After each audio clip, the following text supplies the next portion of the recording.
In the video, Is There an Ethical Diet? From some time ago, Neil deGrasse Tyson talks about what it could mean to choose one life over another and whether there's such a thing as an ethical diet. In this particular video, Neil says a few things that I'd like to respond to. Now, before I show you the first clip, let me first say that Neil deGrasse Tyson is one of my favorite scientists. I have a lot of respect for him, and I believe he's very inspirational and a great influence. I also understand it's a lot easier to criticize original ideas than to come up with them yourself. Still, constructive criticism should be a positive thing. Let's say you don't like killing animals. Right. Maybe that's why you're a vegetarian, okay? Nothing wrong with that as a point of philosophy. And many such people who live in homes might have mouse traps in their basement that are humane. You've heard of humane mouse traps. It doesn't snap the neck. Oh. Catch and release. Catch and release. And you got to get down there quickly because they dry up pretty fast in the trap.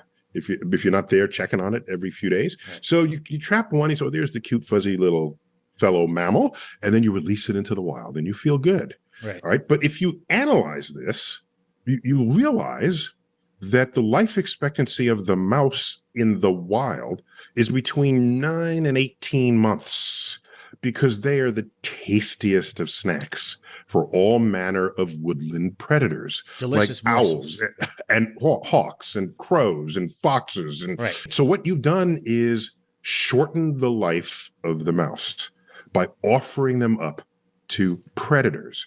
Whereas if you let it alone in your basement, it would live up to 6 years. Mm-hmm. So if you really cared about the life of that mouse, you would welcome it into your basement and have it bring all its friends while it's at it. Right. So this notion that you're against killing animals, maybe you're okay with them dying by other means, but it's not a fully thought through philosophy by just saving the life of the mouse instead of snapping its neck, because you'd rather see it getting swallowed whole by an owl. Okay, so first of all, the intention of the so-called vegetarian is not to kill the mouse, but to release it back into the wild where the mouse came from. This is, I'd say, a very kind act. However, Neil is saying that they should know better. They should analyze this method and come to the realization that it is actually shortening the life expectancy of the mouse. But would anyone expect the wild mouse they don't want in their home to have a shorter life by putting it back where it came from? No, I don't think so. So would it be fair to expect them to expect the unexpected? In all fairness, no. But let's say they now know that releasing mice back into the wild is shortening their life expectancy.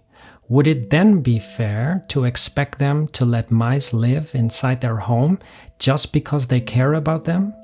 Because think about it, the minute the mice enter their house, they suddenly should logically prefer an option that maximizes the lifespan of mice in accordance to this logic. And if one follows this logic, they might as well catch all mice in the wild and put them somewhere safe. Because why only care about their shorter life expectancy in the wild when they enter the house? Just because the mice enter the house themselves, only then they care about their shorter life expectancy? And if mice don't enter their house, they don't care about their shorter life expectancy? Something that is commonly expected is that keeping wild mice in a house will create an unhealthy situation. They can carry and transmit diseases, trigger allergies, chew on materials in the house, contaminate food, and they also reproduce quickly while attracting other pests such as fleas, mites, and ticks into a home, and not to mention the bad smell they spread around. Catching a mouse and releasing it back into the wild is one thing, but maximizing their lifespan by welcoming them into your home is an entirely different thing. So to say it's not a fully thought through philosophy by just saving the life of the mouse instead of snapping its neck because you'd rather see it getting swallowed whole by an owl is an unfair argument for reasons I've already mentioned.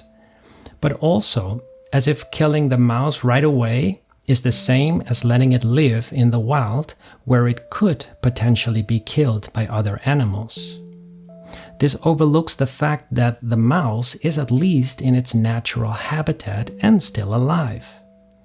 If the mouse does get eaten by another animal, it's at least beneficial to the ecosystem. On the other hand, killing the mouse with a mouse trap offers no benefit beyond saving you the trouble of releasing it back into the wild. What other benefit is there? Okay, let's move on to the next clip. In this clip, he imagines plant-based sentient life visiting Earth for the first time. And then they find a subset of humans who specifically target plants to slaughter. Oh, y'all got to die. And this would kind of freak them out because these are their brethren. And so here they are cultivating plants to harvest them and eat them. And by the way, they'll feel sorry for our plants because our plants can't run away because they're sentient and they can like walk around sentient in ways that we and ambulatory, think of. Right? And ambulatory, that's the word I'm looking. Thank you. They can get around, whereas our plants can't. So they watch humans, a particular subset of humans, walk up to a plant and decapitate it. Okay, right. To be consumed. Okay, well, fine. What they can't, but it goes deeper. All right. What they observe is that this subset of humans, we call them vegetarians, specifically target the reproductive organs of the plants. Right. The seeds, the nuts, the berries, the flowers, all the things the plant is just trying to make another version of itself. And we reach in there, snatch it, and eat it. You savages. This would look particularly barbaric to them. But wait, there's more. Then they go by the produce aisle at Whole Foods or any large grocery store would have this. And then they see what people are especially buying. Right. There's a bit of infanticide going on. Exactly. Why? Because the people are seeking out baby spinach, the baby versions of everything, and the bean sprouts. So they would just completely freak, and they run away and leave Earth as fast as they can, or they bring their armies to defend the plants. Or they'd end up in a salad because hopefully they didn't land next to these vegetarians. I understand that he's using the term vegetarians as an example, but I think it's important to know that there are different types of vegetarians. Apart from eating plant-based products and not meat, some also eat eggs and dairy products, while others may also eat fish, for example. And let's not forget about vegans who do not eat or use any animal products. What we also should not forget is that this subset of humans Neil is talking about is not the only group that eats plant-based products. Meat eaters and flexitarians, for example, also eat plant-based products. And what about the animals we consume? They also eat plant-based products, and a lot of it, I might add. Neil says that we also consume the plant's reproductive organs like the nuts, fruits, and seeds, as if it really is barbaric. But some argue that this is actually part of the plant's reproductive strategy. Plants invest energy in producing nutritious nuts, fruits, seeds, and such to attract animals, including humans, to eat them. In this way, the seeds will be dispersed in other places and in many different ways to increase their chances of successful reproduction and propagation. So it looks like his lesson about expecting the unexpected came back to haunt him. So it's just another way to look at what you're doing as a vegetarian. It's a life form that occupies a sector of the tree of life, and you have decided that because we are, if it's for animal safety and pain and all of this, rather than through the environment, okay? Because of course, meat eaters are much more costly to the environment than plant eaters. All right. And of course, I go there in the book and describe these differences and how and why and what the consequences are. I'm just saying that if a cosmic perspective makes you look at things fresh, because someone coming in, seeing our tree of life, doesn't have a species bias coming in at all. Right. And they're going to wonder, so here you are saving the mouse in your basement, okay, but what's your house made of?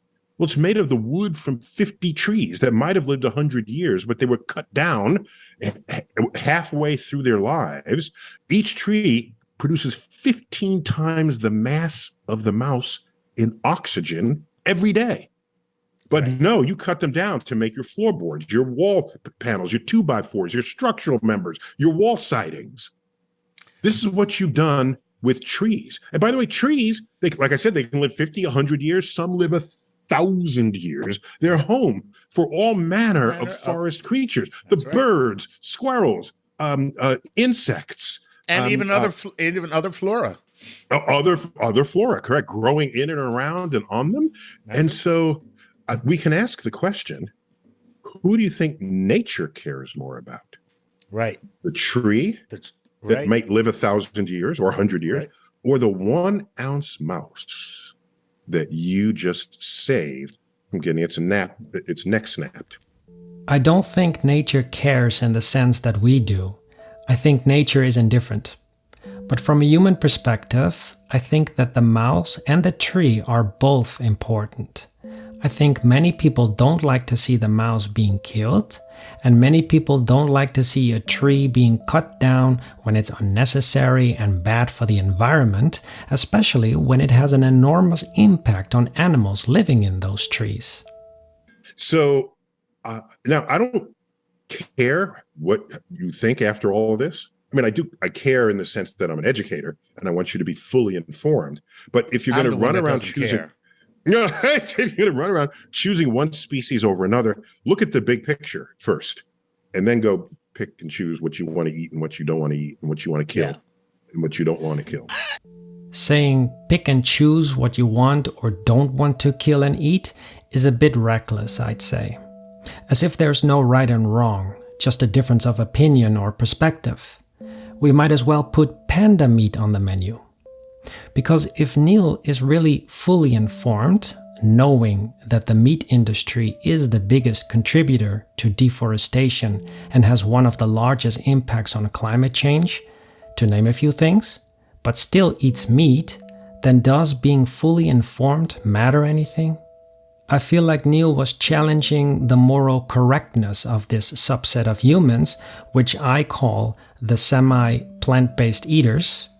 Maybe he felt the need to defend his own lifestyle, or perhaps he felt uncomfortable knowing the inconvenient truth. I agree that people should be fully informed, but the truth should also have a positive influence on our actions. However, in the end, we're all selfish.